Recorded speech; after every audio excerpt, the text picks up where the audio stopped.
What up, world? What up, YouTube? What up, everybody?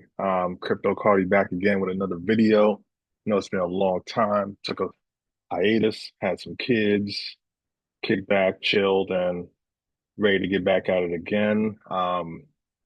Still been trading, but wanted to make a video on time frames, how to understand them, because a lot of traders have a hard time with it, especially the experienced traders. I've seen a lot of traders that they have the right direction of where the trade is going, but it's entry. But the question always is, what time frame do you need to look at? What's the best time frame to go with? So just trying to make it easy because I've been searching YouTube. There's no good video to really understand time frames. And that's why a lot of traders get it wrong. That's why 90% of traders lose because we don't understand. So I'm here to pass some information. I'm gonna make a series because you're not gonna understand it in one video. It takes time and practice, and it's gonna retrain your brain on looking at charts and analyze things. So let's get into it. So there's all these damn time frames, right? Which one is the magic one, right? Then we go back to my screen. The answer is time frames are like a Rubik's cube. You know what I mean? You just gotta have everything line up to see a clear direction, right? So um, what I'll say is small time frames are the car and large time frames are the map. You need them both. A lot of traders are now that I see, using the large time frames, which nothing wrong with that. But the problem is, you know, the time frames are so big that you're not ready for that drawdown. And drawdown is always going to happen, but how do you avoid a lot of drawdown? How do you just find a high probability, low drawdown setup, right? Well, you're going to have to learn the small time frames.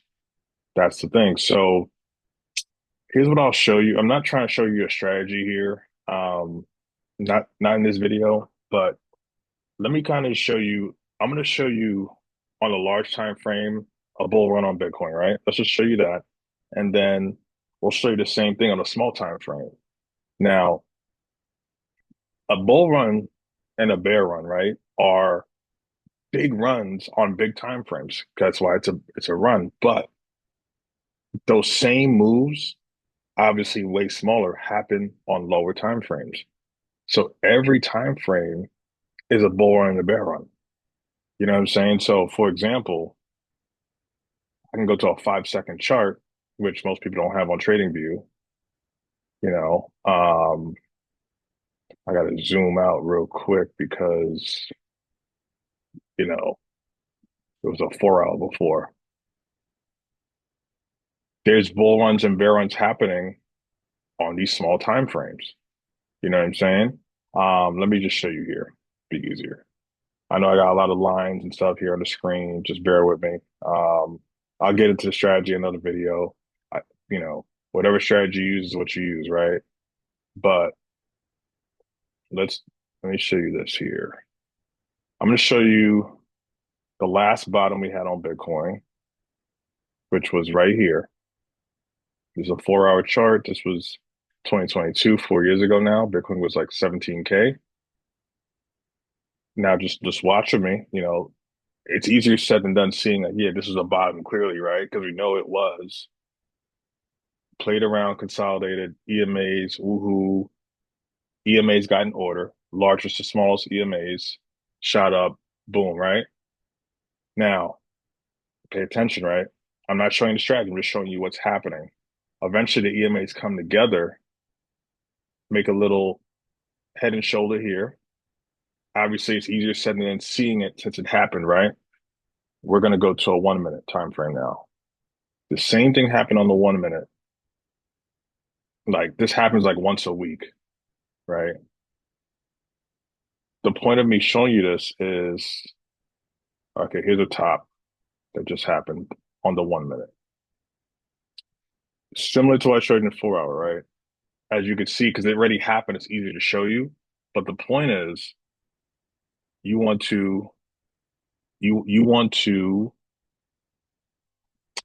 find tops and bottoms on smaller time frames to catch the move because on the small time frame you have the less drawdown. That's how you avoid it. Well, you don't avoid it, you just minimize it.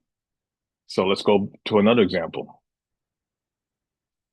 As you can see, it was bullish over here. You can tell the EMAs are in bullish order. We'll get to that in another video.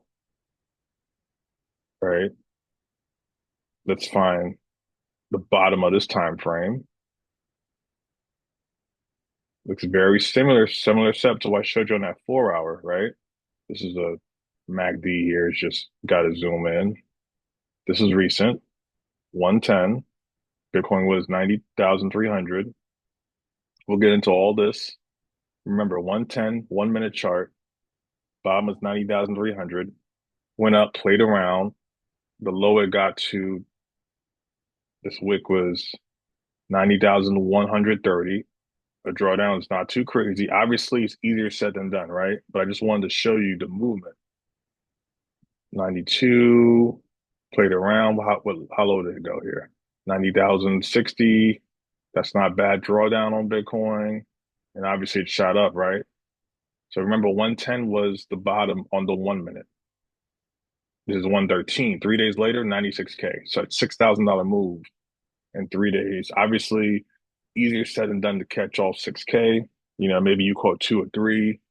But the point is, every week, this is Tether, which moves opposite of Bitcoin. The 1 minute lines up like this, right?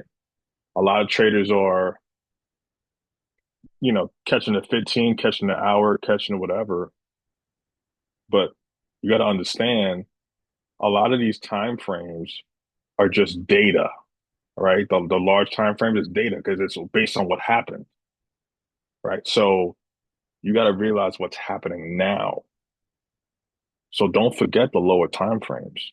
You know what I mean? Don't forget them because that's where your drawdown comes from. Like I said, another video I'll break down my strategy, but it's not about that. Use your strategy to find on the lower time frames the tops and bottoms. That way you can get the best entry you can because realistically, if someone um, got a bottom around here for a long, you saw the drawdown was not crazy at all.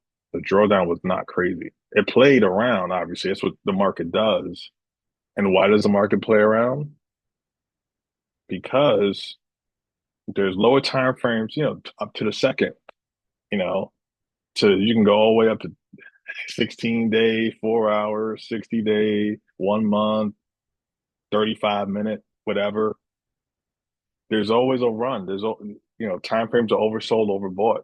So you could be getting in on a breakup structure on like a 15 minute, but the 1 minute to 30 seconds probably going the other way, like a really bullish 15 minute, you know, is a really, really, really overbought lower time frame. It could still keep going up, but you have to understand these time frames, they work together, but they're different at the same time. So learn the lower time frames. All right. Learn that's gonna work on your entries and your patience. And also to look at things from like a swing angle. So what I showed you, like I said, use your strategy to find where you think the bottom is, which obviously is the hardest thing to do. But if you can get close to it, you can learn how to swing these things for a couple days and make some good profits, make some good gains. You know what I mean? This is really good for all types of traders, especially leverage traders, because it's really all about the entry, man. Because a lot of times these experienced traders are right in their direction. We all been there. You ever had a trade where it hit your stop loss and it hit your take profit? Like I've seen a lot of guys, y'all analyzing, y'all doing your thing, but you're not looking like some people are longing tops, like, you know, and shorting the bottom, on these lower time frames. So This probably was a break of structure somewhere, right? A big move, but it didn't last long, you know? Maybe a 15-minute broke. Let's do it real quick. Let's see. Let's put a line here, all right? Green line. Let's go to like a 10-minute real quick. Maybe somebody was like, "Oh, break a structure. Let me just take it up," but it dropped, right? Because the low time frames, it topped out. It topped out around here. You know what I mean? So that's all I got for y'all. I know it's been a long time. I'm back. I'll keep doing more of these time frame videos because if you can learn the reason why a candle forms and all that, I don't want to get into all that, but like the tops, whatever your way is in the lower time frame, you might not catch like the whole move, but I rather be like, man, I wish I held because I got out of profit versus I wish I closed because I wasn't profit and let it go. That's kind of how you want to be. So, you know what I mean? Until next time, guys, you know what I mean? I'm back. Leave a comment, let me know what you think. Let me know what you want to see in more detail. I just don't want to make these videos too long.